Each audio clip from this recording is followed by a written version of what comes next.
Hello Warframes fans, and today I'm kind of disappointed with myself because my video doesn't have audio, so I'm going to voice over what I did here the first time. So I switched to a summoner class, and most of you are requesting for a build for the summoner.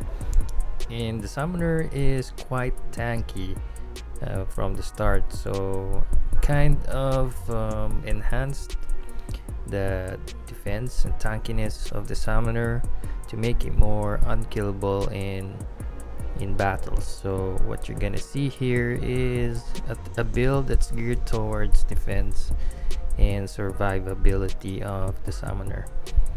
We all have different talent points, so what I'm gonna show you is my thought process on how I'm building the summoner. And right now what I'm showing you is the stat distribution between intellect, stamina, and dexterity. For the summoner class, it's important that you know that the stat points for intellect and stamina should be divisible by 380. You need to slot or use a motivation core for additional 1650 both int and stamina before you even apply any stats. All right, that's the first thing that you should do. So stamina 1900, int, if you've got enough, you may add until 3420, and the rest I think it's around 209 because I got enough stat fruit. So 209 went to dexterity, and I gained around 14 attack speed doing that. Moving on to the skills, so let's take a look at int attack first. And again, do the prerequisites of all the upper skills, and at the bottom you'll see here that I placed one for both the last talents here. So starting with the left, it says here that the dull attack increases to 20%. What I'm after here is the defense of 55%. If you put one point here until the last, if you max it out, it will stay at 55% defense. So I'm happy adding just one talent point here. For the right skill, it's an active skill, so you need to put this on your shortcut. As you can see there, it's on the far right. These are the different types of skills that I have on the shortcut. The first one is a healing skill, restores 40% of my HP and has a cooldown of 15 seconds. The second one is another healing skill, which is 20% max of HP. It lasts for 3 seconds. It has additional movement speed, and it cools down for 30 seconds. Third one on the slot here is a shield, which can absorb up to 300% of my maximum HP, and it's good for 3 seconds, cooldowns for 25 seconds, and I can increase that further to 700% damage absorption. It's on the Dragonborn skill, which I'm gonna show you later. The next one here is reduction of damage again by 50% in the next 5 seconds, and restores HP as well. So now we have 3 skills slotted here that would absorb heal, and 2 skills that would absorb HP. Then the fifth one is a stun skill for 5 seconds and 500% skill damage, and prevents them from healing for 8 seconds. Again, as I mentioned, the last one is an active skill, which gains helps me gain control immunity for 5 seconds with the expense of spending 40 ecstasy, and you need those ecstasy to enter void form. It also instantly resets the cooldown of chant or ruin or soul striker. Alright, then moving on to the defense tab here, the damage dealt by the taunted target will be reduced by 24%.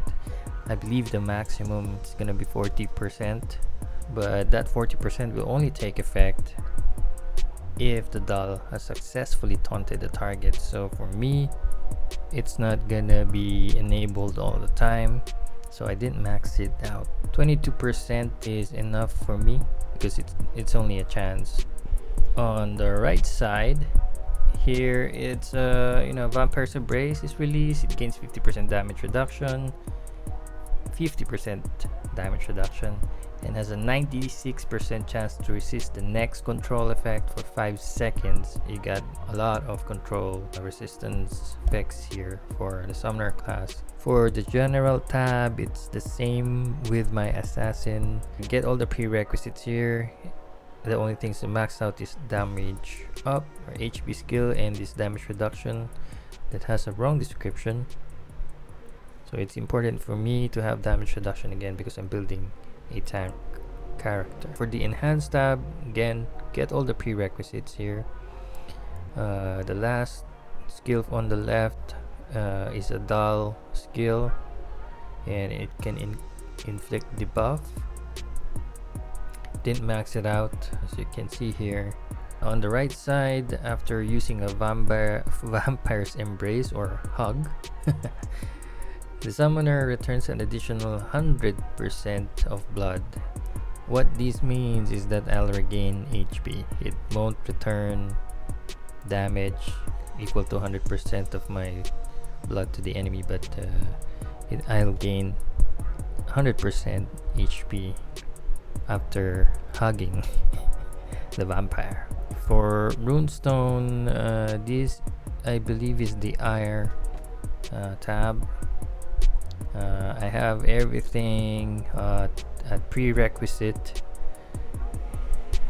so yeah. So for the next skill tree, it's going to be the stamina skill tree. I had 3 on both left and right for the first row there, and what I decided is to have 5 here in the middle, as it converts me to a void form for 5 seconds, and it's going to be 7 seconds if you max it out at 15, but for me 5 seconds I think is good enough.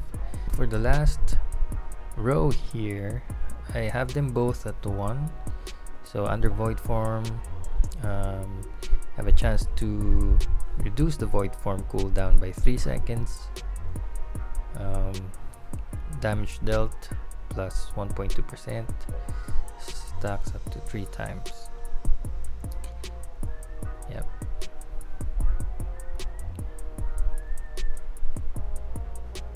So you can probably add talent points to these next, reducing the void form cooldown plus a chance to be in void form if it's in cooldown. On the right side, every second the Vampire's Touch has a 22% chance to gain extra 5 ecstasy. I kept this at a minimum because it only applies to Vampire's Touch, not all of the skills of the Summoner, so it's not gonna be effective all the time. Keep it at 1. Next, for defense, I didn't put anything in the middle here, and for the left side I put 10 because increased my defense to 40%, and in void form my defense increases to 180%, so that's quite a lot.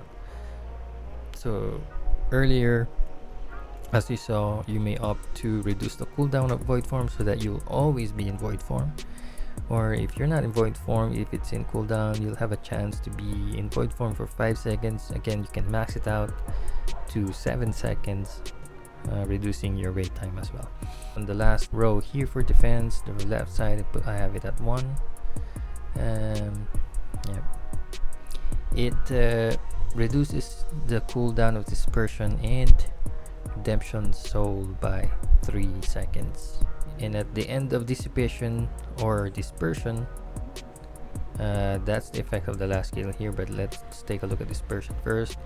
So it gives you HP, dispels some debuffs, your defense damage reduction is at 95%, quite high as you can see there, but it's just for 3 seconds, and you cannot attack. So you can see there on the last line there, you can't cast spells or attack. Also increases your movement speed. For the last skill here on the right, it just means that at the end of that dispersion, for 4 seconds your doll will absorb all the damage. General tab, same story here. For the enhance, again, do all the prerequisites here on the left side. Under void form, each time you release a skill, it grants ecstasy, which is not a lot. To increase your damage by a couple of percent, HP as well, plus movement speed, and it all disappears when void form ends, which is I think around 30 seconds.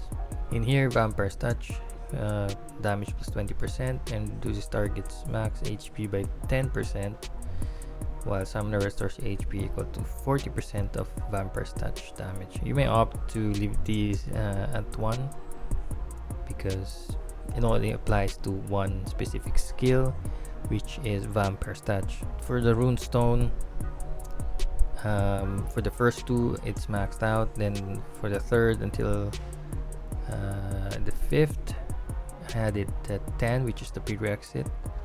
Then the last talent point there I had at 15 because it affects 3 different classes: Dragonkin, Warrior, and Archer. Next would be the Dragonborn rings or talents here. For the first one, Void Arrow, Void Explosion, deals 500% damage to one target, and I opted to summon a Prayer Shield, again built as a tank, so got enough shield there. In here, it buffs additional movement speed and immunity to controls. The next one, it buffs my attack speed, and then the next one increases the duration of Redemption Soul by 50%, so in effect it's going to be 4.5 seconds, which I can't be killed, and increases my attack for 100%, the same with my defense. Up next, Soul Striker. I opted to silence the target here for 3 seconds.